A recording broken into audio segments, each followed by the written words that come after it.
విజయసాయిరెడ్డి రాజీనామా సంచలనంగా మారింది. లండన్ టూర్లో జగన్ ఉండగానే వైసీపీకి విజయసాయి రాజీనామా ఎందుకు చేయాల్సి వచ్చింది?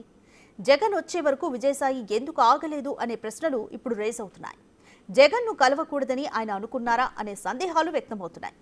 రాజకీయాల నుంచి కూడా తప్పుకుంటున్నా అని ప్రకటించడం వెనుక ఆంతర్యమేంటి? వైసీపీని తీవ్రంగా వ్యతిరేకిస్తున్న మోదీకి అమిత్ షాకు ప్రత్యేక ధన్యవాదాలు ఎందుకు చెప్పారు అనే చర్చ మొదలైంది.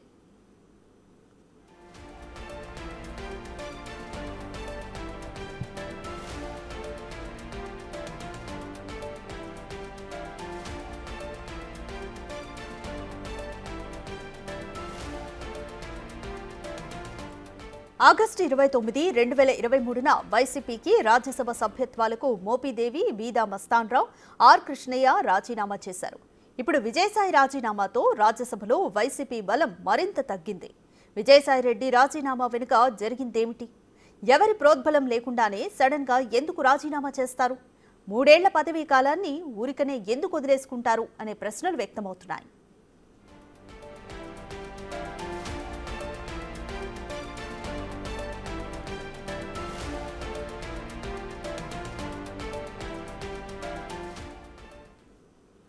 ఆంధ్రప్రదేశ్లో రాజకీయం ఒక్కసారిగా వేడెక్కింది. రాజకీయాల నుంచి తప్పుకుంటున్నట్లు వైసీపీ అగ్రనేతల్లో ఒకరైన ఎంపీ విజయసాయిరెడ్డి ప్రకటించారు.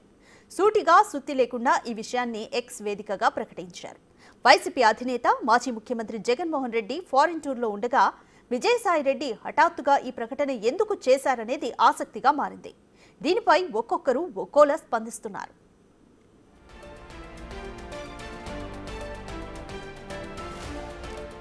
TDP MLC BTech Ravi X వేదికగా సంచలన వ్యాఖ్యలు చేశారు. రాజకీయాల నుంచి తప్పుకున్న విజయసాయిరెడ్డి అప్రూవర్గా మారడం ఖాయమని బీటెక్ రవి అభిప్రాయపడ్డారు. జగన్మోహన్ రెడ్డి డిస్క్వాలిఫై అవడం ఖాయమని, పులివెందుల నియోజకవర్గానికి ఉప ఎన్నికలు ఖాయమని బీటెక్ రవి ట్విట్టర్ వేదికగా స్పందించారు.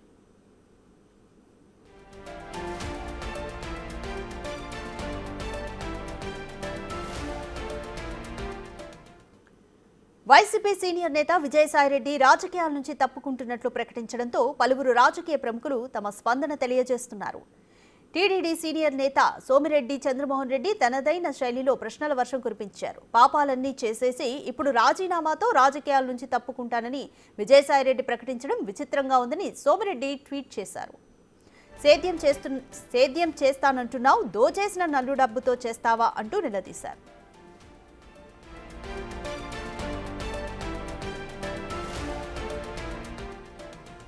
ఇప్పుడు నువ్వు సేద్యంలో దిగితే రాష్ట్రానికి జరిగిన నష్టాన్ని ఎవరు పూడుస్తారని ప్రశ్నించారు సోమిరెడ్డి.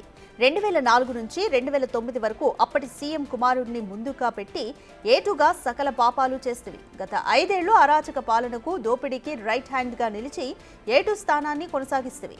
పాపాలన్నీ చేసేసి ఇప్పుడు రాజీనామా చేస్తానంటే పరిహారం జరిగేదెట్ట అంటూ సోమిరెడ్డి ప్రశ్నించారు. అప్పుడు దోచుకున్న 43,000 కోట్లతో పాటు మొన్న 5 ఏళ్లలో జగన్తో కలిసి దోచేసిన 1,00,000 కోట్ల ప్రజల సొత్తు బయట పెట్టాలని సోమిరెడ్డి డిమాండ్ చేశారు.